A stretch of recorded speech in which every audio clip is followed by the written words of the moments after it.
हरे कृष्ण। सत्यम परम धीमहि। श्रीमद् भगवद गीता एक मार्गदर्शक।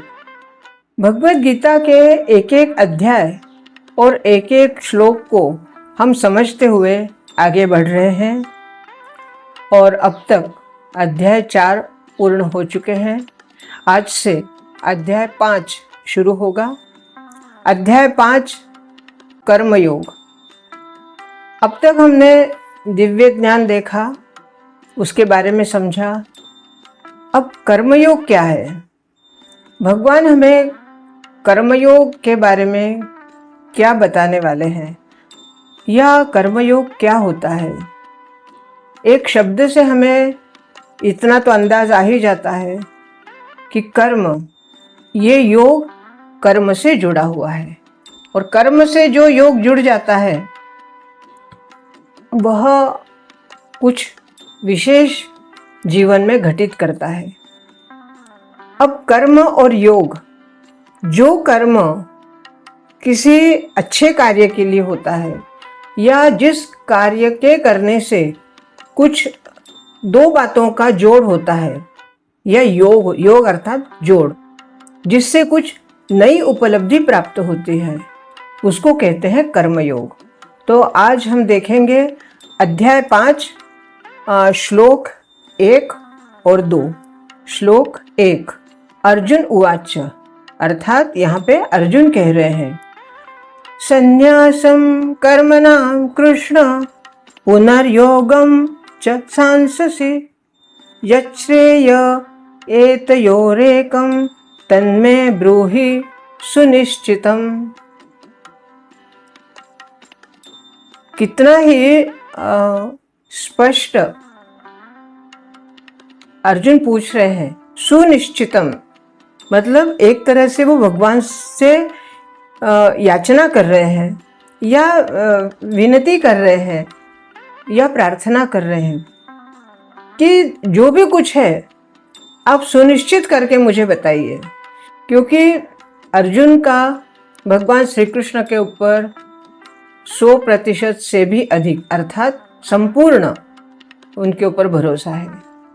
वो पूर्ण भगवान श्री कृष्ण को समर्पित है, और ऐसे में वो भगवान से ऐसा सुनिश्चित मार्ग पूछ रहे हैं, या उनसे कह रहे हैं कि हे प्रभु, आप मुझे जो मेरे हित का है ऐसा सुनिश्चित मार्ग मुझे बताइए।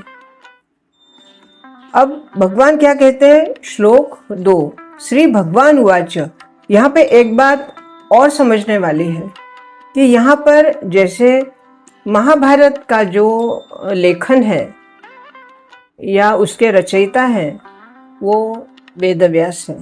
उन्होंने महाभारत लिखा है और उसका लिखित कार्य किया है भगवान श्री गणेश ने। परंतु जब यह गीता का अध्याय लिखा गया या गीता का भाग लिखा गया, कहीं पर भी हमें ऐसा नहीं दिखता कि व्यास उवाच ऐसा लिखा है। हर जगह जहां जहां भगवान की वाणी है, जहां जहां भगवान से कुछ कहलवाया गया है या भगवान की वाणी को प्रस्तुत किया गया है, वहां पे लिखा है श्री भगवान उवाच, अर्थात भगवान कह रहे हैं।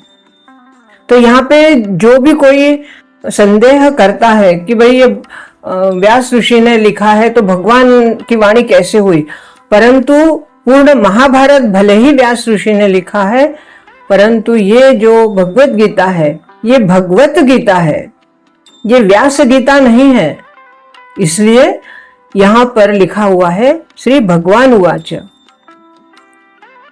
संन्यासः कर्मयोगश्च निःश्रेयस करावुभो तयोस्तु कर्म संन्यासात् कर्म योगो विशिष्यते। अब यहाँ पे हम अर्थ देखेंगे। अर्जुन ने कहा, हे कृष्ण, पहले आप कर्म करने को कह रहे हैं, फिर भक्ति को मतलब कर्म को त्याग करने के लिए कहते हैं, फिर भक्ति को भी त्याग करने का आदेश देते हैं। ये दोनों ही बातें आप कैसे कह रहे हैं? कृपया निश्चित रूप से मुझे बताइए कि इन दोनों में से कौन सा श्रेय है, अर्थात कौन सा योग्य है। भगवान क्या कहते हैं, मुक्ति में तो कर्म का परित्याग और भक्ति में कर्म अर्थात कर्मयोग दोनों ही उत्तम है। इन दोनों में से कर्म के परित्याग से भक्ति युक्त कर्म श्रेष्ठ है। थोड़ा समझने में कठिन है, गूढ़ अर्थ है, फिर भी मैं अपनी बुद्धि के अनुसार थोड़ा सा स्पष्ट करने का प्रयत्न कर रही हूं। भगवत गीता के इस 5वें अध्याय में भगवान की भक्ति को कर्म शुष्क चिंतन से श्रेष्ठ बताया गया है। जो व्यक्ति शुष्क कर्म करता है, शुष्क चिंतन करता है, जिसमें आर्द्रता नहीं है। अब यहाँ पे आर्द्रता का मतलब वो जल का गीलापन नहीं है, यहाँ पे आर्द्रता का मतलब है हमारे अंदर जो प्रेम का गीलापन है, भक्ति का गीलापन है, भक्ति की आर्द्रता है, उसके बारे में कह रहे कि शुष्क चिंतन, सूखा हुआ ऐसा चिंतन कैसे, भक्ति को कर्म शुष्क चिंतन से श्रेष्ठ बताया है। भक्ति पथ अधिक सहज है क्योंकि दिव्य स्वरूपा भक्ति मनुष्य को कर्म बंधन से मुक्त करती है। अब जैसे दूसरे अध्याय में आत्मा और उसके शरीर का सामान्य ज्ञान बताया गया था, इसी में बुद्धि योग अर्थात भक्ति द्वारा इस भौतिक बंधन से आरोहण का भी वर्णन है। तीसरे अध्याय में बताया गया है कि ज्ञानी को कोई कार्य नहीं करना चाहिए। अब यहाँ पे कोई कार्य नहीं करना चाहिए, इसका अर्थ ये नहीं है कि कोई व्यक्ति निष्क्रिय हो जाए। कार्य तो सभी को करना है, परंतु कैसा कार्य करना है ये हमें सोचना है। तो वह कार्य नहीं करना है जिस कार्य से हम भक्ति मार्ग से भटक जाए। चतुर्थ अध्याय में भगवान ने अर्जुन को उपदेश किया है कि सभी यज्ञों का पर्यावसन ज्ञान होता है। चौथे अध्याय के अंत में भगवान ने अर्जुन को यही उपदेश दिया है कि वह पूर्ण ज्ञान से होकर युद्ध करे। हमारे जीवन में जो भी समस्या आती है वो किसी युद्ध से कम नहीं होती और हमें उसी समस्या को एक युद्ध समझकर बहुत ही ज्ञान से पूर्ण होकर फिर उस युद्ध को हमें जीतना है या उस युद्ध को करके हमें जीतना है, क्योंकि जीवन बगैर संघर्ष के नहीं है। संघर्ष, चाहे आप उसको संघर्ष कहिए, चाहे उसको युद्ध कहिए, या आज की भाषा में कहेंगे कि विवाद कहिए, परंतु जो कुछ भी है वो सुलझाया कैसे जाता है, ज्ञानमय बुद्धि के द्वारा ही। मूलतः इस प्रकार एक ही साथ, जैसे एक साथ में भगवान क्या कहते हैं, भक्तिमय कर्म और ज्ञान युक्त अकर्म। थोड़ा ध्यान से सुनिए, भक्तिमय कर्म और ज्ञान युक्त अकर्म की महत्ता पर बल देते हुए भगवान कृष्ण कहते हैं, हे अर्जुन, उसके संकल्प को अपवित्र कर दिया। अर्थात क्या किया, अर्जुन ने जो प्रश्न पूछा उसी के अनुसार भगवान उसको कह रहे हैं अब कि भक्तिमय कर्म और ज्ञान युक्त अकर्म की महत्ता पर बल देते हुए कृष्ण, अर्जुन ने जो पहले पूछा था उसके ऊपर भगवान ने उसको एक तरह से चुप कर दिया। कैसे? अर्जुन ने बताया कि ज्ञान में संत का अर्थ क्या है। अर्थात अर्जुन ने क्या बताया, ज्ञान में संत का अर्थ इंद्रिय कार्यों के रूप में सभी प्रकार के कार्यकलापों का परित्याग करना। यदि भक्ति योग में कोई कर्म नहीं है तो फिर कर्म का किस प्रकार त्याग हुआ। दूसरे शब्दों में उनका क्या प्रश्न है या क्या विचारते हैं वे, कि ज्ञान में संत को सभी प्रकार के कार्यों से मुक्ति मिलनी चाहिए, क्योंकि उन्हें कर्म और ज्ञान से मुक्ति मिल जाती है। ऐसा लगता है कि उसे समझ नहीं आया कि कर्म बंधन के ज्ञान के साथ काम करना संभव नहीं है, क्योंकि कर्म के ही अनुकूल है। क्या? असल में अच्छा यहाँ पे एक और बात बताया कि अतः यह पूछते हैं अर्जुन कि क्या वह सभी प्रकार के कर्म त्याग दे या पूर्ण ज्ञान से युक्त कर्म करें। अर्जुन ने अपने मन में जो दुविधा है, उस दुविधा को अलग अलग तरह से उन्होंने प्रश्न तैयार किए हैं। एक संत के बारे में पूछा है, इंद्रियों के बारे में पूछा है, फिर ज्ञान में संत को कर्म नहीं करना है या कैसे करना उसके बारे में, फिर कर्म बंधन के ज्ञान के साथ कर्म करना संभव नहीं है क्योंकि कर्म के ही अनुकूल है, या सभी प्रकार के कर्म त्याग दे वो और पूर्ण ज्ञान से युक्त कर्म करे। बहुत ही कंफ्यूज है अर्जुन। अब यहाँ पे हम अगर ये समझे कि जो अर्जुन नर नारायण के अवतार में से है, क्या वो कभी कंफ्यूज हो सकते हैं? क्या वो कभी विचलित हो सकते हैं? ये थोड़ा सा हमें सोचने की बात है, परंतु ऐसा बिल्कुल भी नहीं है। कृष्ण को प्रश्न पूछना, कृष्ण के जवाब देना और अपने मन की शंका का निरसन करना, ये सारी बातें अर्जुन एक माध्यम है। हम क्योंकि द्वापर युग के बाद तुरंत ही कलयुग शुरू होने वाला था और ये प्रसंग जो है महाभारत या युद्ध का या गीता का, ये द्वापर युग के बिल्कुल अंतिम समय का है। तो ये हमें स्पष्ट संकेत मिलता है कि कलयुग में मनुष्य को जिस तरह से समस्याओं का सामना करना पड़ेगा और ऐसी समस्याओं से निपटने के लिए या ऐसी समस्याओं को सुलझाने के लिए एक कर्म ज्ञान, भक्ति ज्ञान, सांख्य ज्ञान, ये सभी ज्ञान की अत्यंत आवश्यकता रहेगी। और इसी वजह से अर्जुन को माध्यम बनाकर भगवान श्री कृष्ण हम कलयुग के लोगों के लिए ये एक अथाह ज्ञान का सागर दिया है भगवान ने हमारे लिए। तो यहाँ पे ये शंका करना बिल्कुल ही व्यर्थ है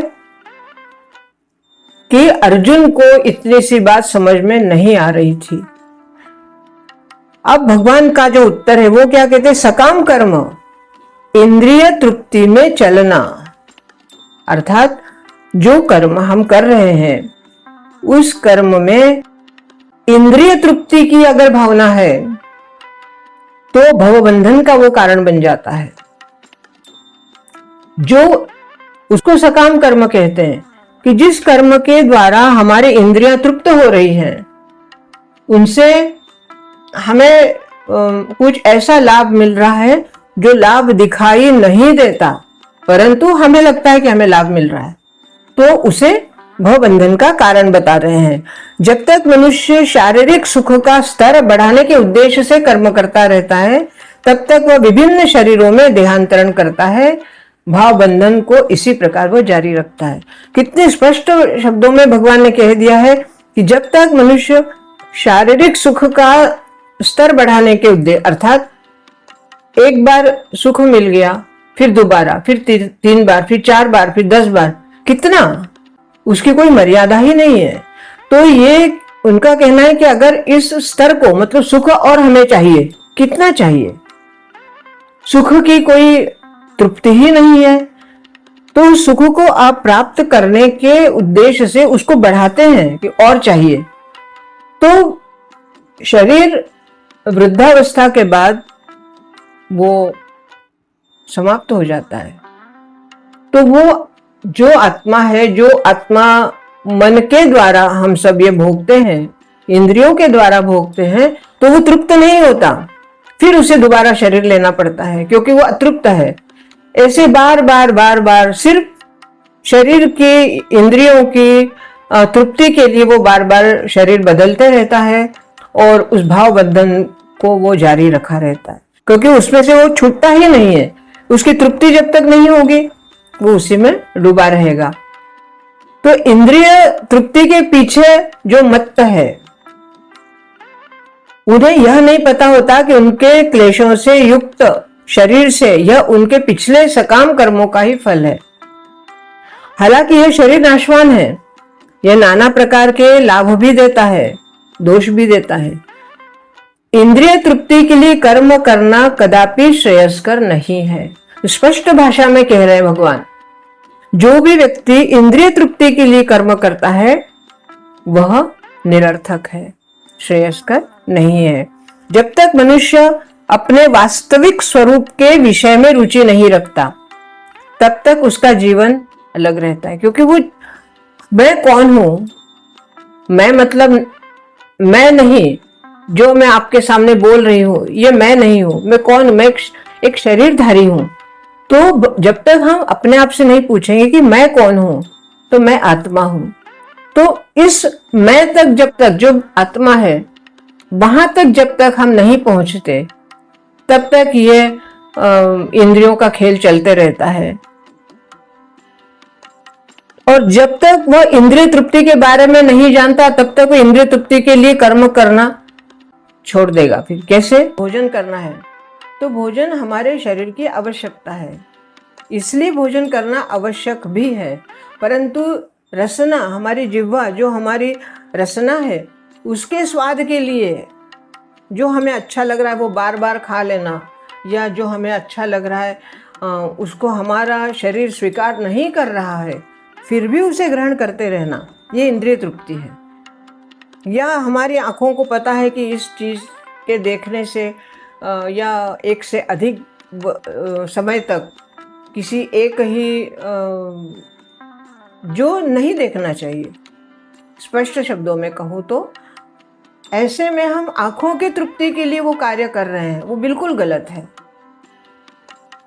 और जब ये ज्ञान हो जाता है कि हमें इंद्रिय तृप्ति के लिए कार्य नहीं करना है, तब व्यक्ति सिर्फ शरीर की आवश्यकता की पूर्ति के लिए ही वह कार्य करता है। उसे इंद्रियां सिर्फ एक माध्यम है उस कार्य को करने के लिए। तो फिर उसका धीरे धीरे उसका देहांतरण छूटने लगता है। पिछले कर्मों का जो उसका भोग है वो पूरा होने के बाद फिर वो दोबारा जन्म नहीं लेता। भले ही वो क्या आगे क्या कहते हैं कि भले ही उसका मन सकाम कर्मों में व्यस्त रहे और अज्ञान से प्रभावित हो, लेकिन उसे वासुदेव की भक्ति के प्रति प्रेम सदा पैदा करना। अब यहाँ पे एक और उन्होंने बात स्पष्ट कही है कि जब तक आपको आपका खुद का ज्ञान नहीं होता कि मैं कौन हूँ, मैं आत्मा हूँ, तब तक वे कह रहे हैं कि आप मान लो सकाम कर्म कर भी रहे हैं, तब भी अंदर कहीं तो इस बात को ध्यान में रखो, भगवान की जो भक्ति है उस भक्ति के प्रति कहीं न कहीं प्रेम बना रहे, क्योंकि वो प्रेम भक्ति का प्रेम अगर आपके मन में अंदर बना रहेगा तो निश्चित ही आप सकाम कर्मों के बाद भी धीरे धीरे उसमें से छूट जाएंगे। मूलतः यही ज्ञान है कि आत्मा है, शरीर नहीं है, मुक्ति के लिए आत्मा नहीं है। कैसे? जीवात्मा के स्तर पर मनुष्य को कर्म करना होगा, अन्यथा भाव बंधन से मुक्ति का कोई अन्य उपाय नहीं है। सकाम कर्म नहीं करने, पूर्ण ज्ञान से युक्त वास्तविक ज्ञान को बढ़ाने वाले कर्म हमें करने। बिना कृष्ण के प्रेम के केवल कर्मों के परित्याग से भी बद्ध जीव का हृदय शुद्ध नहीं होता। जैसे कोई कहते हैं कि हम रोज ये करते हैं, ठीक है, हम ऐसा भी करते हैं, हम रोज पाठ करते हैं, रोज जप करते हैं, रोज भगवान का नाम लेते हैं, सब कुछ रोज करते हैं, परंतु जो भगवान के प्रति आपके मन में अंदर से आपकी आत्मा और परमात्मा के आत्मा में आपका जब तक आर्द्रता नहीं आती, उसके प्रेम में आप विभल नहीं होते, वो भक्ति आप में नहीं जागृत होती, तब तक आपका कोई भी कर्म श्रेष्ठ नहीं बनेगा। जब मुक्तिकामी व्यक्ति यह जानता है कि संसार की प्रत्येक वस्तु भगवान की है और किसी भी वस्तु का स्वामित्व ग्रहण नहीं किया जा सकता, और आगे बता रहे हैं कि जिसने ये समझ लिया है कि ये शरीर नाशवान है और मैं आत्मा हूँ, तो वह व्यक्ति मुक्तिकामी व्यक्ति बन जाता है और वही संसार की प्रत्येक वस्तु को वो समझ लेता है कि ये भगवान की है, मुझे भगवान ने उसको उपयोग करने के लिए दिया है, वो मेरी नहीं है, और किसी भी वस्तु को वो मेरी है ऐसा अपना स्वामित्व वो नहीं दिखाता। मनुष्य को यह समझने का प्रयास करना चाहिए कि उसका अपना कुछ भी नहीं है। प्रत्येक वस्तु, कण कण भगवान का है। मूलतः उसका उपयोग कृष्ण के लिए ही किया जाना चाहिए। भगवान बिल्कुल स्पष्ट कह रहे हैं कि जो भगवान ने हमें वस्तुएं दी है, यहाँ तक कि हमारा शरीर भी एक वस्तु ही है, उसका उपयोग हमें भगवान की सेवा के लिए ही करना है। अन्य एक आवश्यकता की पूर्ति के लिए, जैसे पिछले अध्याय में इंद्रियों के बारे में बात भगवान ने कही थी कि जब इंद्रिय तृप्ति की बात आती है तो वहाँ पर विवाह एक ऐसा संस्कार बताया गया है, परंतु वो भी एक मर्यादित है। और यहाँ पे क्या कह रहे हैं कि जो वस्तु, यहाँ तक हमारा शरीर भी, सिर्फ भगवान की भक्ति के लिए, भगवान की सेवा के लिए ही इसका उपयोग करना है। आज का यही संदेश है कि जो भी हमारे पास है, जो हमें मिला है, वो हमारा नहीं है, वो भगवान ने हमें उपयोग के लिए दिया हुआ है और उसका उपयोग हमें भगवान की सेवा के लिए, भगवान की भक्ति के लिए और भगवान के कार्यों में उसको हम अधिक से अधिक उपयोग में लाए। इसके लिए हमें अपना शरीर, अपनी वस्तुएं, उसका वापर करना है। तो आज का संदेश थोड़ा जटिल है, परंतु अगर 1 से 2 बार, 2 बार से 3 बार, अगर बार बार इसको सुनेंगे या आप इसको समझने का प्रयास करेंगे तो धीरे धीरे गीता के सभी श्लोकों का आपको गूढ़ अर्थ समझ में आने लगेगा। आज के लिए इतना ही। बहुत बहुत धन्यवाद। हरे कृष्ण हरे कृष्ण।